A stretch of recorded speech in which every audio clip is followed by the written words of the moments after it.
Beda s-servizz imsejjaħ Waste to Water Surveillance li permess tiegħu qed jiġi analizzat l-ilma ta' dranaġġ biex jiġi determinat x'tip ta' mikrobija ikun hemm fih u bekk ikun possibbli li nkunu nafu qabel f'każ ta' mxija ġdida.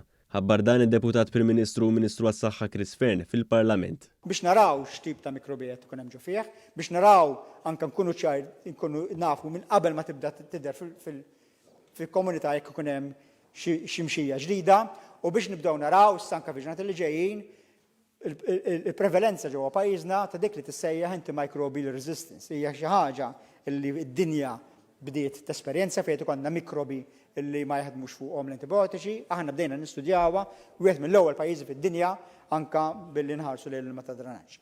Id-Deputat Prim Ministru qal li fl-Isptar Boffa fil-Furjana għaddej xogħol ta' rinnovar għal meta jkun hemm iżjed pazjenti minħabba l-influwenza. Qed nieħdu prekawzjonijiet biex anke fl-isptar viċin tagħna hawnhekk ġewwa Boffa din nagħmlu refurbishment qawwi biex ikollna għall-aħħar ta' Deċembru bidu ta' Jannar meta nkunu fl-ar tal-admissions fl-isptarijiet bejn l-ewwel 40 u mbagħad 60 sodda ġdida fejn jista' jkollna spillover jew spill-off jekk ikollna bżonn f'dawk il-ġimgħat.